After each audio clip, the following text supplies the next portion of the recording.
Okay, good morning, everybody, and welcome to this webinar on why we need a General Election 2024 Leaders Debate on the Climate and Biodiversity Emergency. Um, so,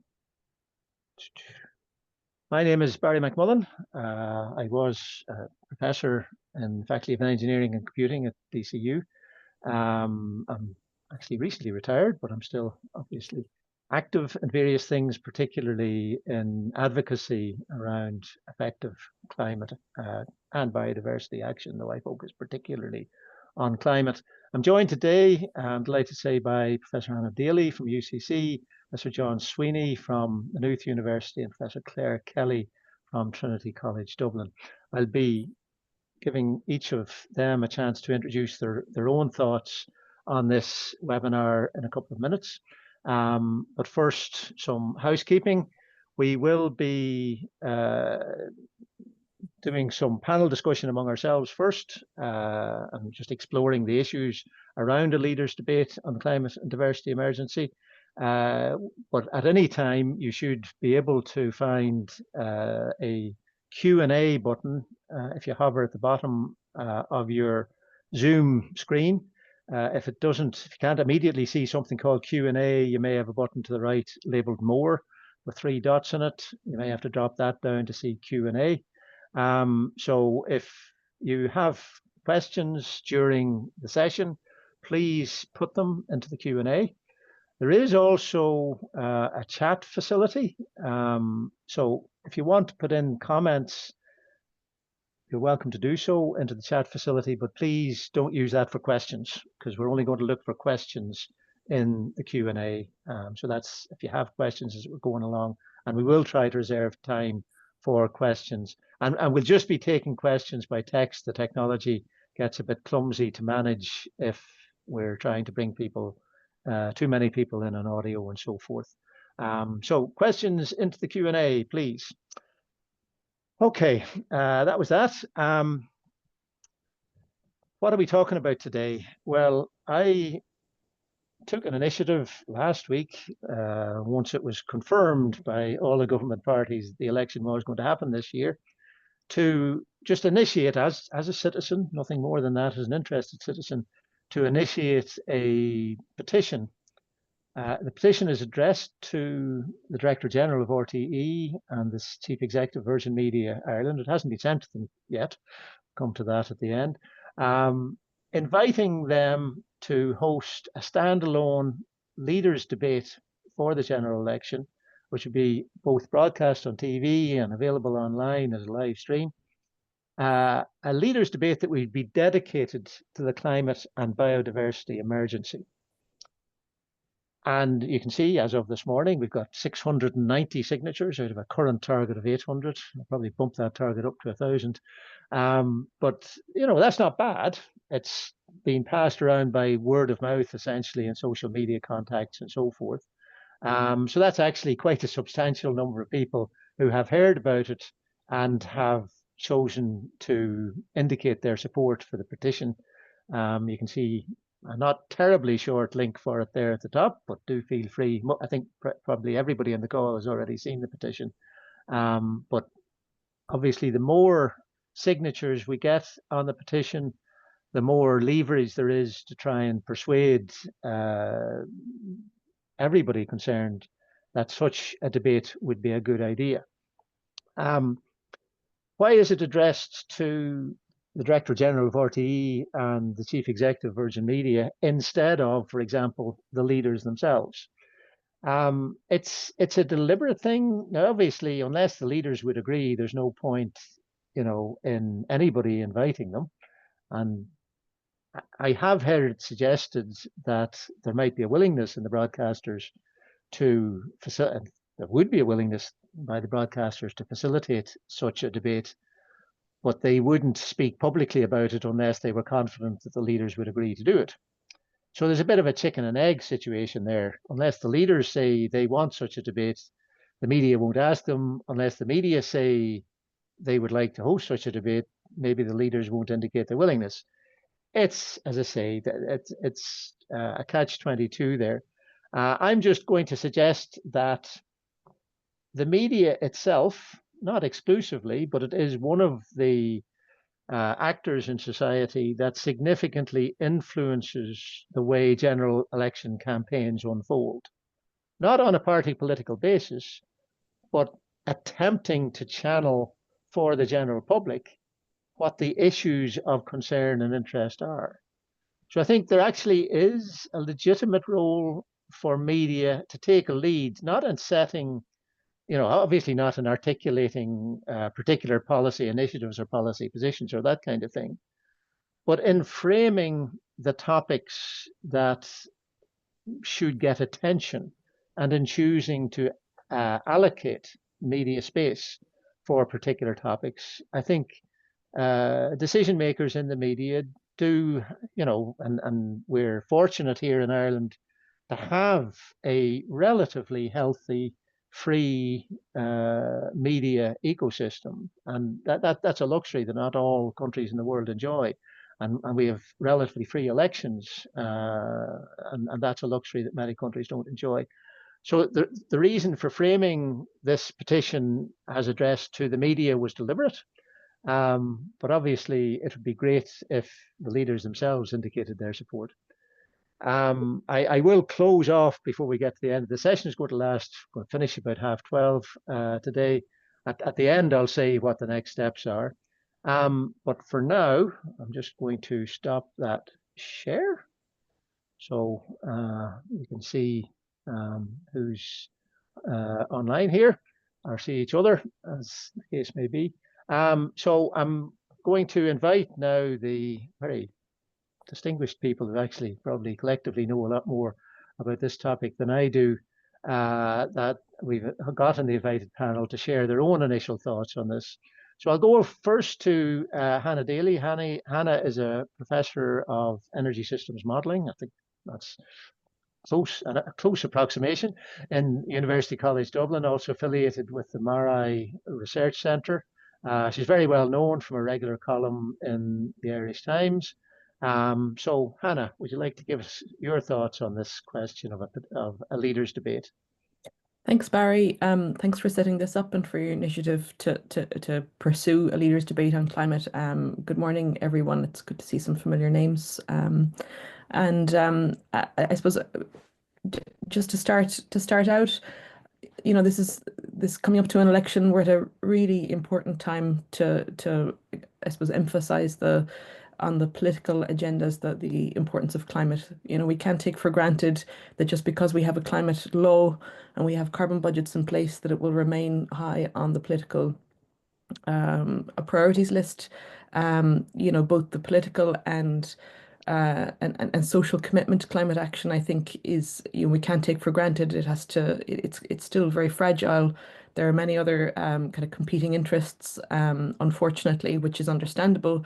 But of course, unless we address the problem of climate change, all other issues will remain unresolvable. This is really this is the kind of once in 5 year chance to really have parties kind of nail their colours to the mast. And to make sure that they're not kind of sitting on the laurels of the fact that we have a climate act and carbon budgets in place, because carbon budgets won't meet themselves without ambitious policies and the political priority to kind of back those policies as well. We know we're falling behind, even though emissions fell last year. It's really only the start of the kind of rapid fall in emissions that needs to happen for us to keep our carbon budgets in place. Just to give you an idea of the scale of the overshoot, we're projected now, current policies and measures in the Climate Action Plan are projected to lead to an overshoot of carbon budgets 1 and 2 by around the same amount as the overall carbon budget 3. And because the excess from each carbon budget has to be removed from subsequent carbon budgets, if there's an overshoot, that's the principle of carbon budgets, that that leaves either very painful emissions reductions, reliance on really costly and problematic and unproven carbon removal technologies, or most likely just a revision of the carbon budgets to make them actually achievable. So unless we accelerate and strengthen existing policies now and focus on the most impactful measures, then we won't see the carbon budgets being achieved. So we can't take for granted. So the first thing I would ask of political parties in a leaders debate or when climate is being discussed is first of all that they reaffirm their commitment to the climate law and to existing carbon budgets, because I suppose I have a fear that because there'll be a narrative that carbon budgets when we overshoot carbon budget 1 and it looks because we're due to get into carbon budget 2 in 2025 when even steeper reductions are necessary, that they'll be revised and the narrative will be that they were never plausible or realistic or achievable in the first place, when in fact it was just that the policies weren't strong enough. So I would say, first of all, will parties reaffirm their commitment to the existing carbon budgets?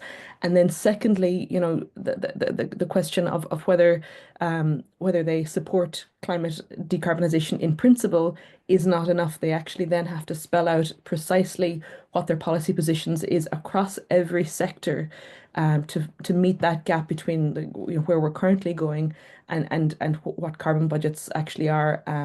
So that is incredibly difficult because it requires very precise and careful and technical policy development in transport, in housing, in industry, in the enterprise, and the economic sectors. And in agriculture and land use. So that covers a very wide range of, you're talking about policies that span, taxation, communications, state capacity, equity, things like this. So it requires very careful and detailed layout of the policy positions. And it's clear that, there are thorny issues that are not being resolved. So while the main political parties right now, they voted for the carbon budgets, or the carbon budgets actually passed without a vote, because there was a few objections in the Dáil, and the Climate Act was basically unanimously supported across all political parties except Aon Tú. But there hasn't been the political acceptance of the measures necessary to actually meet carbon budgets. And because there's this ambiguity within the Climate Act on certain things about, these unallocated savings, so we don't have our sectoral emission ceilings now exceed our total carbon budgets, how methane is to be addressed, how land use emissions are to be addressed. Those ambiguities in the Climate Act now really have to be urgently resolved. And we're going to see especially this come to the fore when it comes to the growth in certain energy intensive and carbon intensive sectors, and that's data centers and dairy are the two main sectors. The growth in fossil fuel car sales is a main is kind of an urgent matter. And the current government is not willing to, I suppose, take these actions that have to include some stick. Carrot is in subsidies and grants and communication and so on is brilliant. We need to do as much of that as possible, but carrots alone are not enough, and there will have to be some disincentive to polluting activities, of course, balanced by measures to ensure that the transition is just and no one is painful. So I would say I would ask the media to ensure that that political parties don't just commit to climate action in principle, but lay out detailed policy positions on how they would accelerate, deepen, and strengthen policies. I will say with SAAI, I developed a kind of a cheat sheet of the energy transition. My own focus is mainly on energy, which is around half of our greenhouse gas emissions, and we lay out the big 5 measures that are needed for 2030. Because we see a lot of focus happening in energy areas that really don't save a lot of emissions, like biogas or hydrogen. And I'll put a link to that big 5 in the chat. I'll also have a column coming out on Thursday, which discusses this in more detail. I'll pass back to you, Barry, now, and looking forward to the discussion. That's great. Thanks very much. A very comprehensive overview of big issues that could be discussed and that are unlikely to be discussed substantially if climate, say, was just one 5-minute segment in a leaders debate, which again is why, because these issues are so big and overarching, and also all the other things that are very legitimate concerns in the election, housing, healthcare, you know, immigration, whatever, it's basically impossible to solve any of those if the climate crisis spirals out of control. So they need to be addressed within the context of effective climate action. At least that's my point of view. Anyway, I'll now turn it over to John Sweeney, Emeritus Professor of Geography from Maynooth University, very well known for his contributions. He worked, has worked, continues to work in the science of climate change, has been an IPCC author, and I can't think of any better person to comment on this issue today. So, John. Thanks very much, Barry. And I'd just like to begin by echoing everything Hannah said. You know, there is the importance of the carbon budgets, which are effectively now our targets, are what we have to emphasize with our political leaders. Now, the starting gun is about to be fired in the election race, probably in the next couple of days. But many politicians, as we now know, are already up and running. And for some of us, pamphlets are already coming through their doors. I'm in the constituency of North Kildare, and my pamphlet has already arrived. It's a pamphlet from a long-serving TD who's running for re-election at the age of 79, which is Donald Trump's age, incidentally.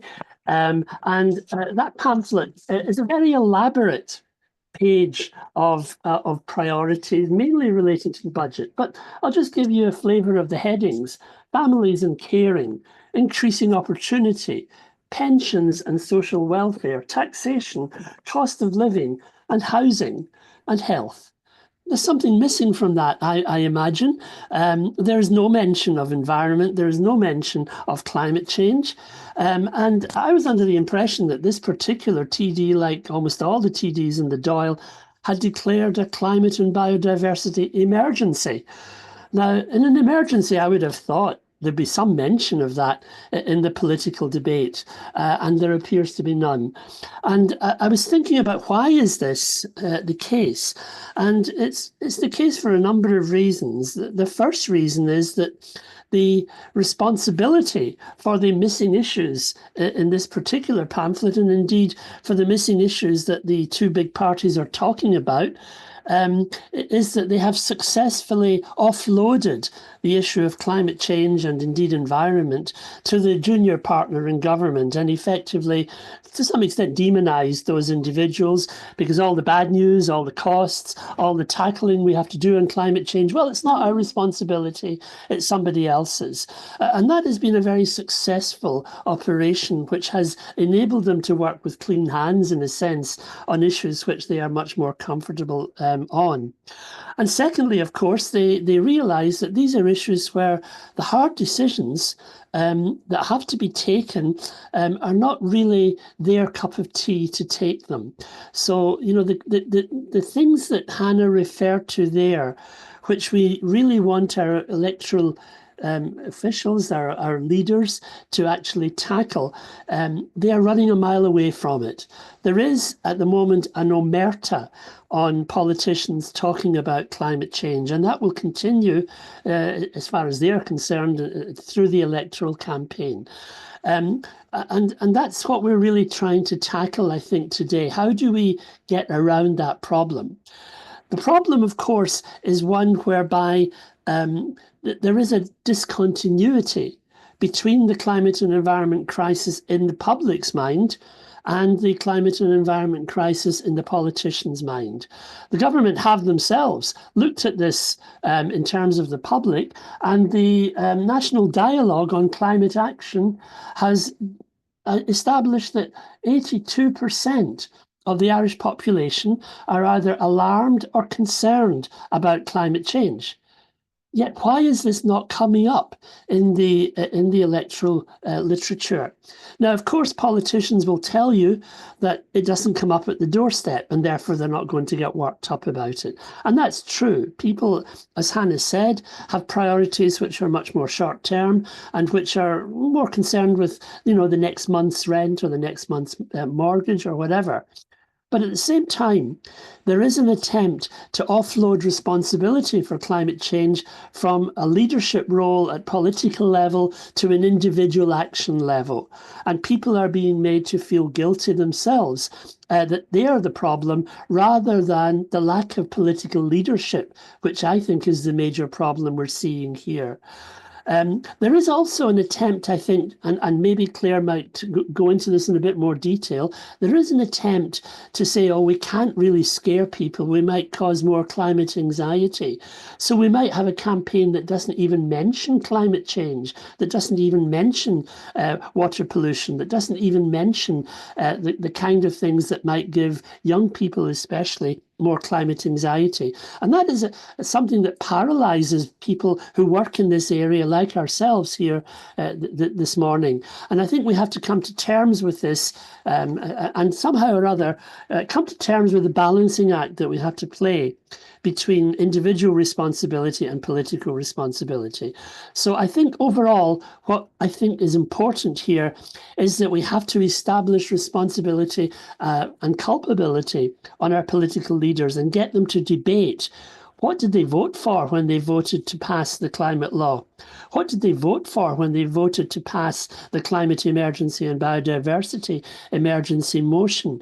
Now, if you ask the people in Valencia today, is there a climate emergency? What were their government doing about it? You might get a very different answer. So the same thing may well happen in Ireland if we have the big event in Ireland occurring, but we can't wait for that. We have to hold our elected officials, our elected politicians responsible in some way.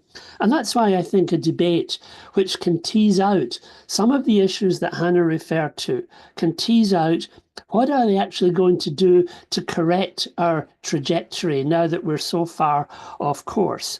What are they going to do to correct and to implement the international agreements they have made at the various COPs regarding methane emissions by 2030, regarding an end to oil and gas exploration and infrastructure? These are the kind of issues you want answers to, straight answers to, and not something where they will wriggle out of. So a 5-minute addendum in their manifesto, a 5-minute addendum in a debate, is not going to enable the depth of answers that we want in this all-important topic. And that's why I think it's very crucial that we have a good, lengthy debate to establish, well, are you willing to stand up for what you voted for? Are you scared of losing votes to the far right if you mention agriculture? Are you scared of losing votes in other areas if you mention transport or if you mention energy? So I think that's why we have to tease out our politicians and find out who are the laggards, who are the people there who simply like to talk about net zero in 2050 as if it's some mythical concept. Who are the people who are willing to actually take the hard choices, which we now know are going to be necessary in the next few years? Thanks. That's great, John. Thanks a million for that. Great points, absolutely. I should say the petition is phrased in terms of climate and biodiversity emergency, and although I particularly focus on climate, it's consciously saying both, partly because of the adopting a motion declaring a climate and biodiversity emergency that has no particular force, and there were very few TDs in the Dáil chamber when it was adopted. But be that as it may, why do we put these two things together? They are separate things, but they're intimately related. The climate disruption, the human-caused climate disruption, is having a hugely negative effect on the entirety of the biosphere. So it's a big causative factor in biodiversity collapse. But similarly, biodiversity disruption, in turn, an ecological collapse contributes to exacerbating the climate crisis. We can't solve the climate crisis without addressing the biodiversity crisis, we can't effectively address the biodiversity crisis without addressing the climate crisis as well. They do go hand in glove.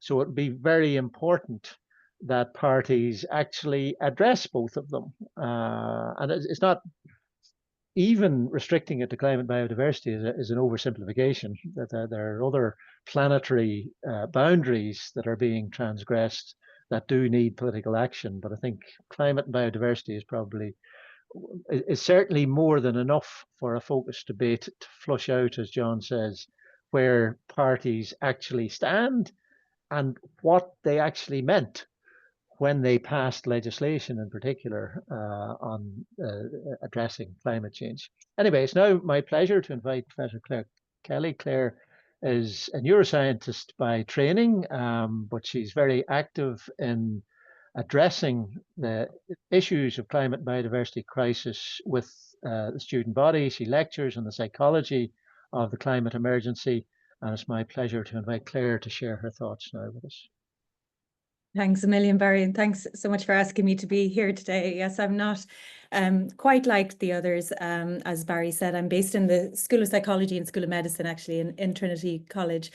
And my expertise relates primarily to my role as an educator on the role of human thought and behaviour in the planetary crisis and how we can best leverage our understanding of human psychology to foster action.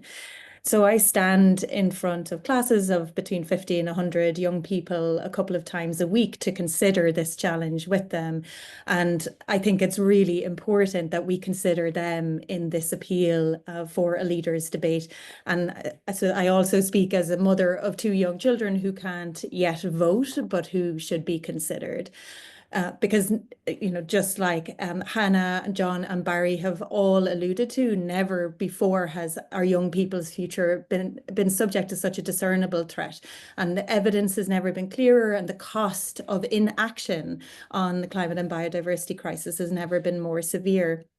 So our young people will inhabit a future that is directly determined by our actions and our inactions today.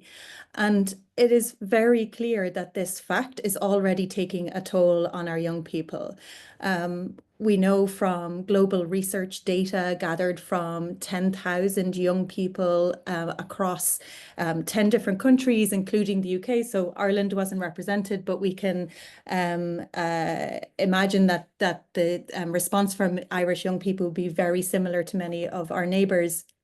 And these data tell us that across the world, a majority, 75% of young people are not only worried about the climate crisis, but feel that the future is frightening and that humanity is doomed. About 60% feel extremely worried, and almost half say that the worries about the climate crisis have a negative influence on their daily functioning. 40% say they don't want to, they're hesitant to have children. So we should all be incredibly troubled by these kinds of research findings and the emotional injustice that they reveal. The fact that our young people who have contributed least to the climate crisis are bearing the brunt of the emotional burden, in addition to the knowledge that they will have to materially deal with the crisis that the older generations have caused.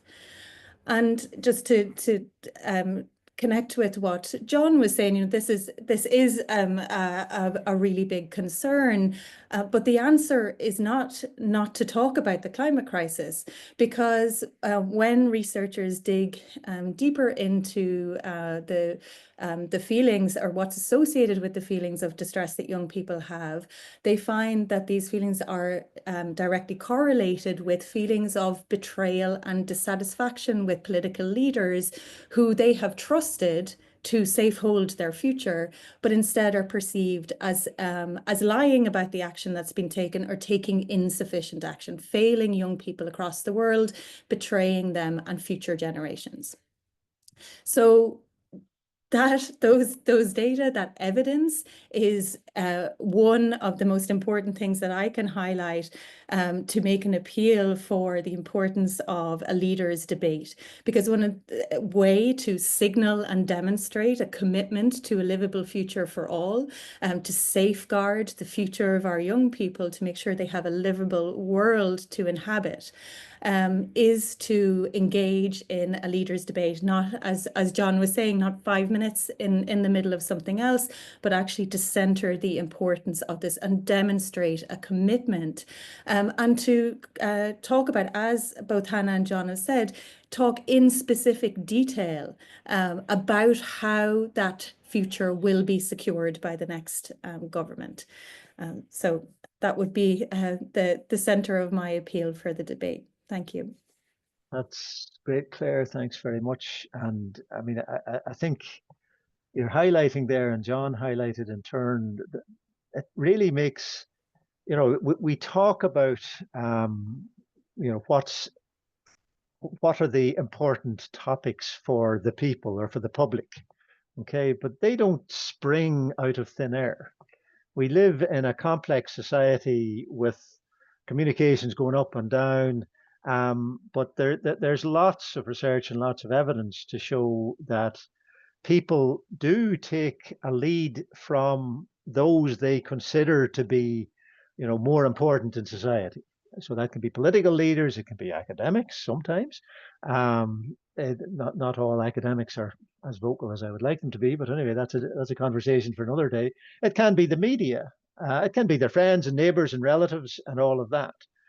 But the choices that political leaders make, and even local election candidates, as John said, he gets a leaflet through the door. That's a local election candidate already effectively, before he's gone and knocked on the door and asked people what do they think is important, he's framed for them, well, these are the things I think you should think are important. Okay, so it actually makes a difference. If the leaders and the media organizations themselves made this symbolic act, you know, regardless of what transpired in the debate, I mean, it's important what transpires in the debate, but even the holding of a debate would communicate to many people, oh, hang on, this actually is more important than I was giving it credit for. These people who are thinking about this day in and day out are choosing to allocate a significant amount of precious election campaigning time to talking about this. Oh, that actually jumps it up in my priorities. So it's this public opinion is not a one-way street. It just doesn't just arise spontaneously. People who have a platform in public, you know, as I say, be they from the media, from the political realm, from academia, from business, that does have an effect on the public discourse, and the topics that people choose to prioritize and the way they choose to talk about them actually directly affects the wider public's perceptions of, you know, are we in a real emergency? Are we in an emergency yet?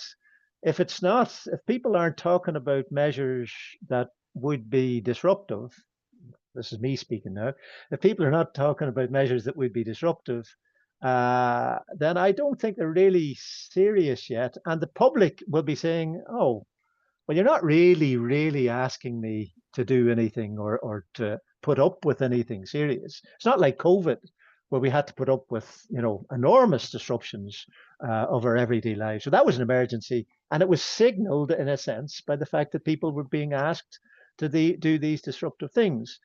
If people are not being asked to do disruptive things, if businesses are not being asked to do disruptive things, if local authorities are not being asked to do disruptive things, or educational institutions, then the overall sentiment in society is not going to be of an emergency. It's going to be, oh, there's something going on there, but it's not really clear and present, and it's being looked after somehow, and I don't have to worry about it, and so I can focus on all these other things that really are clear and present: healthcare, education, housing, whatever it might be. Okay, look, I promised our audience that we would allocate time to deal with questions. We've got some questions coming in. So I'm going to have a quick look at the questions and see how we get on. First question from Liam Murta, would we, the people on this webinar, consider a joint letter to the national newspapers? We'll certainly consider it. I'll make that commitment to you, Liam. We'll see what other things we can do, and obviously a newspaper newspapers have to agree to publish it, but that's another day's work. From Phil Carney, but thanks for the suggestion, Liam. From Phil Carney, is an all-party national government essential to respond to the climate and biodiversity emergency? Well, it's a reasonable question, and that's the kind of question that could usefully be posed in a debate. How serious is the emergency? Address that question to these political leaders. In times of, in our constitution, we actually have provision for what's called a state of emergency. Now, funnily enough, planetary emergency like climate doesn't fall within the constitutional grounds for a national state of emergency.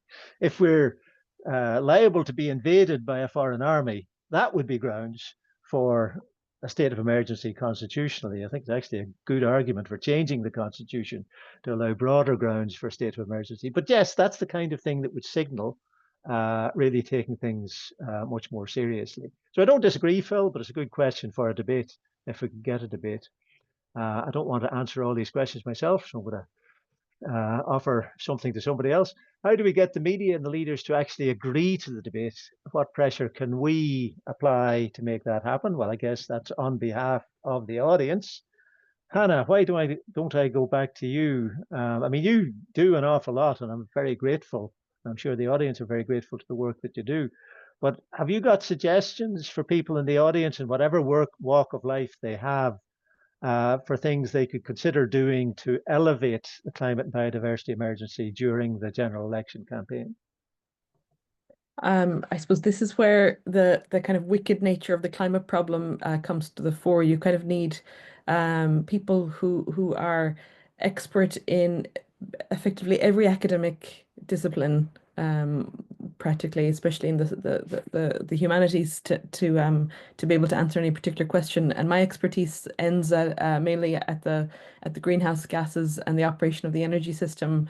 I do a lot of communications on those facts, but I don't follow any particular strategy, or I can't claim to understand what works in terms of politics or media. So I'm not the best person to answer that question. I will say that looking to Daniel Murray's podcast, his 5 Degrees of Change podcast, he is undertaken to interview on that podcast each of the climate spokespeople for each of the political parties in the run up to the election, and he has already had Paul Murphy of People Before Profit and Roderick O'Gorman from the Green Party, and these are good, and Daniel is very, I suppose, I think of all the journalists, he's one of the most well briefed of the kind of difficulties of and the aspects of meeting our carbon budgets, and he asks them very pointed, difficult questions, while giving them space to explore their political priorities.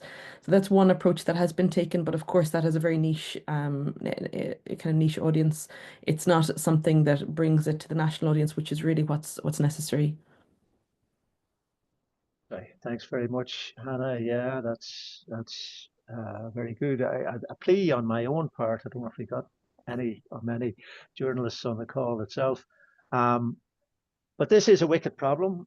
It infects virtually every aspect of public policy and business and administration and our ordinary daily lives. But my appeal to the media would be to try to up your game.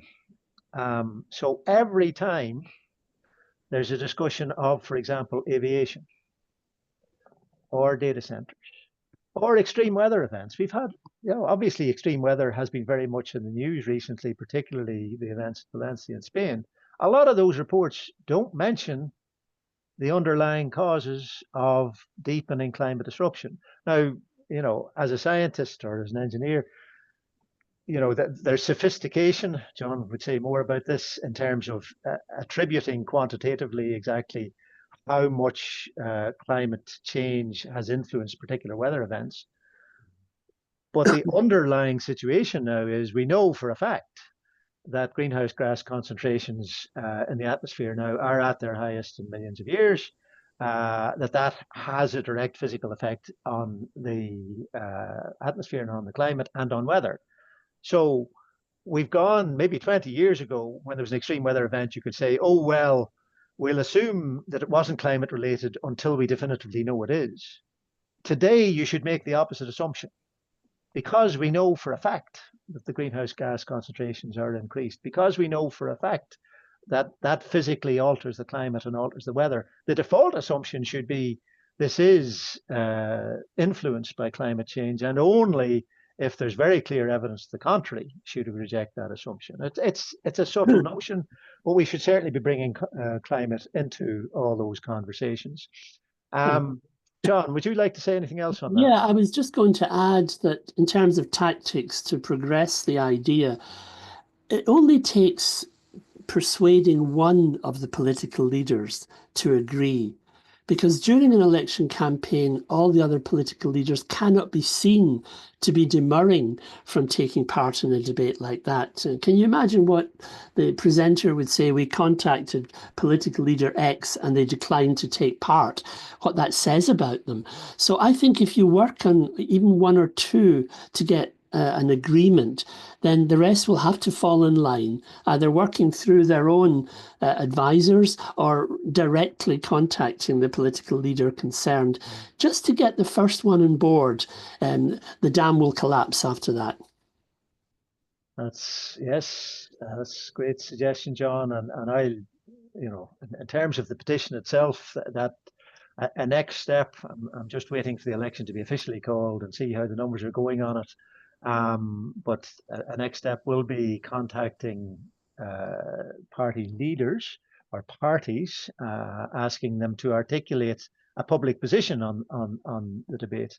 So that will be happening in the next week or so.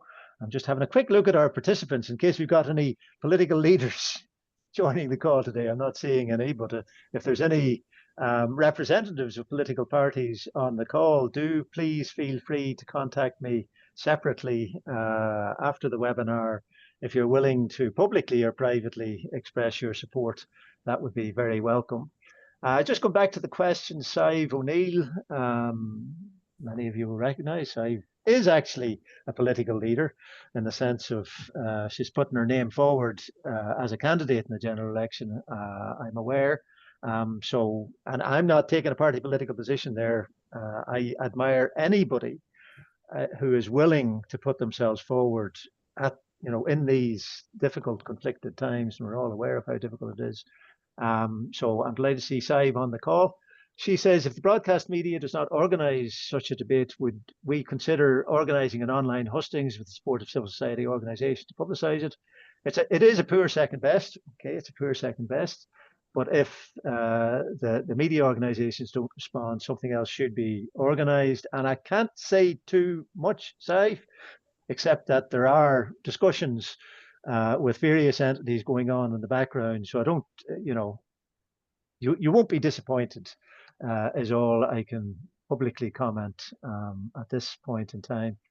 A question specifically for Claire. Going back to this question of how it's most, you know, from a psychological point of view, whether it's intervening with members of the public or intervening with other sectors of, you know, specific sectors of society. Have you any concrete insights into how best to drum up the interest in this issue in this election campaign? Thanks, Barry. Well, I don't know how to convince RTE or the media to host such a debate, but I suppose in terms of thinking about the public, again, you know, drawing from research evidence in sociology as well as psychology, we know that one of the most important things that individuals can do about the climate and biodiversity crisis is simply to talk about it, simply to share with other people that you are worried about it, that you support government action, because evidence collected from all over the world tells us that, just like you cited at the beginning, Barry, like the EPA survey that's has been carried out twice now, shows that over 80% or around 80% of Irish people are at least somewhat worried. So either somewhat or very worried about the climate crisis. And yet, if you ask people how worried they think other people are, or what percentage of Irish people are worried, they will massively underestimate the percentage of people who are concerned about climate and who support climate action. And this has been shown the world over, a massive underestimation of public concern and public support for climate action. And that's been characterized as a false social reality, that we live in a world where we believe that other people are not worried, are not motivated to take action, and don't support government action, when in fact the data tell us that the vast majority of people are concerned. And we can think about lots of different reasons why there is that disconnect. Some of it is to do with that kind of false equivalence or false balance that can be projected on the media sometimes by always having a climate denier debate with a climate scientist, and also the lack of discussion in the political sphere and in the media more generally about this climate and biodiversity emergency we're in. But one of the simplest things we can all do to counter that false social reality is just share with other people that we are concerned and that we are worried. And having that conversation, whether it's with friends or family or with the politician that knocks on your doorstep, doesn't have to undercut other concerns, right? We can all be worried about more than one thing. We are absolutely worried about the housing crisis and the cost of living. But climate is it's not an either or. And as Hannah said, the climate crisis is, it's going to make those things harder to address. It's going to make those things worse as the climate crisis intensifies, which it is going to until we stop our emissions. So simple act of talking to one another is the best thing that we can do. Okay, Claire, now I'm just going to put you on the spot, and you may or may not be able to answer this, but I'm going to be honest here, hand up. I struggle with family and friends and acquaintances. I struggle to find ways into these conversations that don't come across as moralizing, as judgmental, as doom-saying, that kind of thing. Have you got any hints, any just suggestions for ways of introducing conversations that will get us into this, but without alienating people in that kind of way? Absolutely. I completely understand that. And I have my own certain people that I don't ever like to broach these issues with. But the recommendation would be that there's always common ground. There's always a common concern. There's something that we can point to that we both, that whoever's in the conversation, that you all care about, right? And an awful lot of what we have to try and do is shift this narrative away from that doom and gloom and the sacrifice and the things that we have to give up towards what we're going to gain in a future where we have policies and actions that are aimed at reducing emissions and restoring our natural world, thinking about the health benefits of reduced air pollution, cleaner water, a more livable environment, healthier diets, more time with one another, better, community, collaboration, not so much, being on the kind of hamster wheel or feeling that we're all on this rat race. So trying to emphasize the benefits of climate action and the things that we need to do, and finding that common ground about things that we care about. And some of that can be economic and jobs related, for example, focusing on how there's lots of opportunity in the kinds of the energy transition that we need to bring about, or other things that you know that whoever you're talking to also cares about. So I think that would be one way in. Okay, no, that's great. I mean, I do again, we won't have time to delve into it in this webinar. Maybe we'll do another one specifically on this another time. But there is a flip side of that, which is the risk of so-called toxic positivity. And just to return a little bit to something that Hannah was talking about earlier, this balance between carrots and sticks, as it's called, which is a pejorative or prejudicial way of, and I'm not blaming you, Hannah, but it's that phraseology which we all use, but it conjures up, well, you know, carrots are good and sticks are bad. But you know, we wouldn't, for example, try to realize road safety on the basis of carrots. You know, like we wouldn't give incentives to people to respect the speed limit. You know, like it's a speed limit and we all have to conform, and it's only fair that that be done by regulation rather than incentive. Because if you're just working on incentives, then, and there is a role for incentives, of course, but there is a risk that what you get is the people who are well-meaning conform, you know, or do the right thing, and everybody, you know, other people just become free riders, and that's fundamentally unjust. So when you've got a situation where a collective effort is required, regulation can be far and away the fairest thing, because it does put everybody in it together. Again, and COVID is a weak analogy, but it is an analogy for emergency action. But you know, if the thing that, in my recollection at least, most radically exercised the public in Ireland was not the actual restrictions that were put on them, but when they perceived people evading those restrictions, cheating, in other words, okay, that if we're in an emergency and we're all in it together, well, we'd better all be in it together. And that involves, I won't call them sticks, it involves negotiating collective constraints, but then having regulations to implement that. So, you know, I think we probably have work to do to explore language. Now, funnily enough, well, we have a couple of last questions, and we'll be getting down to the last few minutes shortly.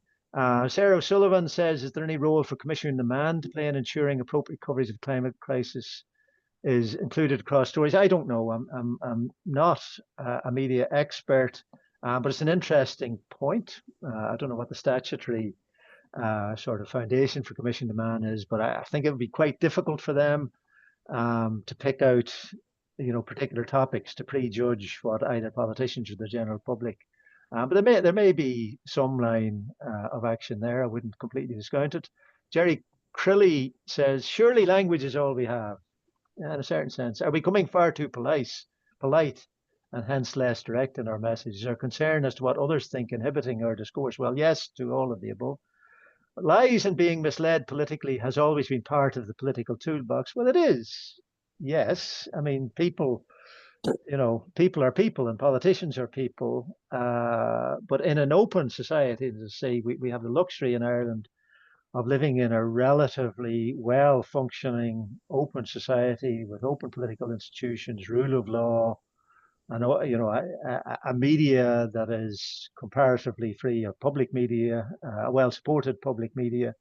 So in Ireland, we have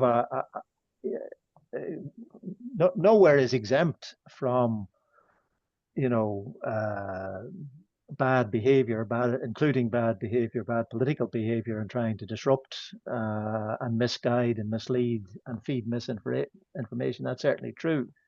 But in Ireland, we're better off than in many countries in the world. And I think that places an onus on us collectively to make the most of that and to help each other understand how lucky we are and then make the most of that.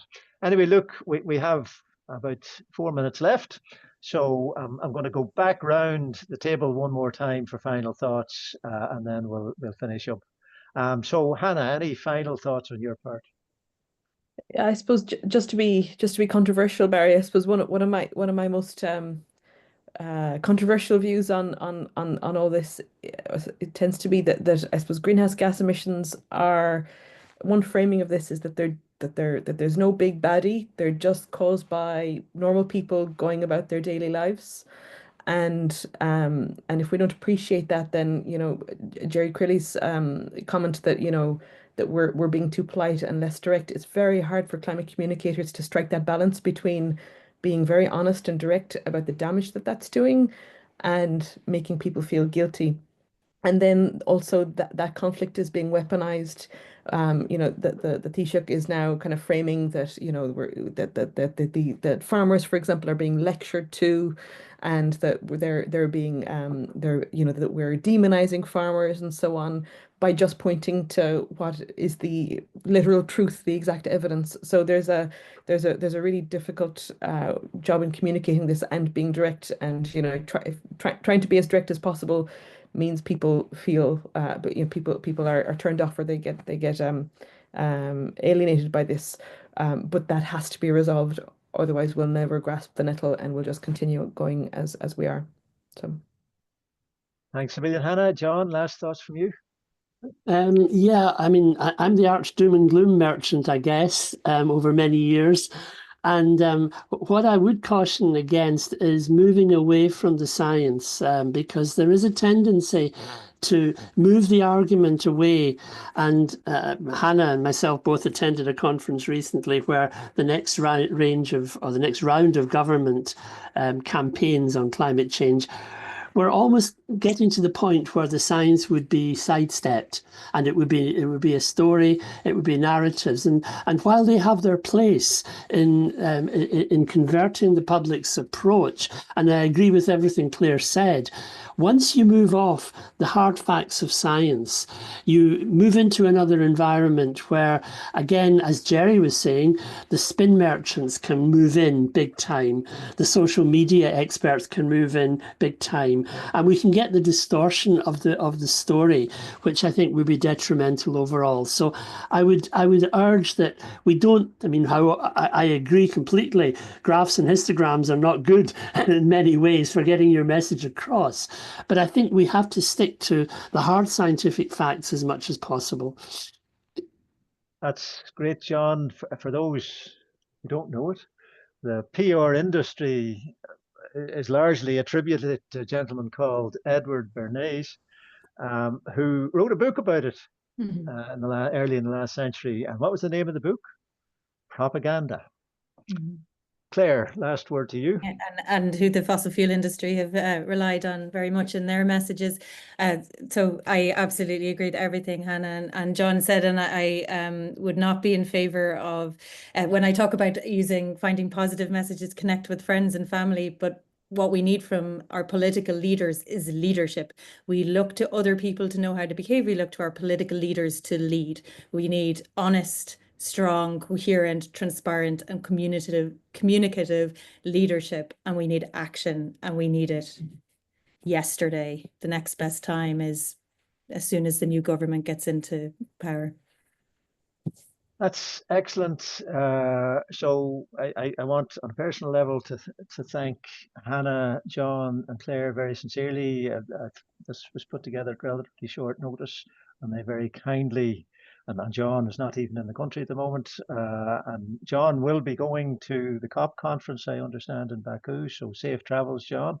And he usually delivers through various channels his thoughts about that process while he's there. So we look forward to hearing more about that as it unfolds over the next few weeks. But obviously the election is going to come into sharp focus. I've already mentioned that a next step when the election is called will be going to all the parties and asking them to indicate publicly their position on whether they support the idea of a dedicated debate specifically on the climate and biodiversity emergency. So that will be happening. If you want to stay tuned to developments, the petition page at Uplift, and I should have flagged, thanks to Uplift, a non-profit organization.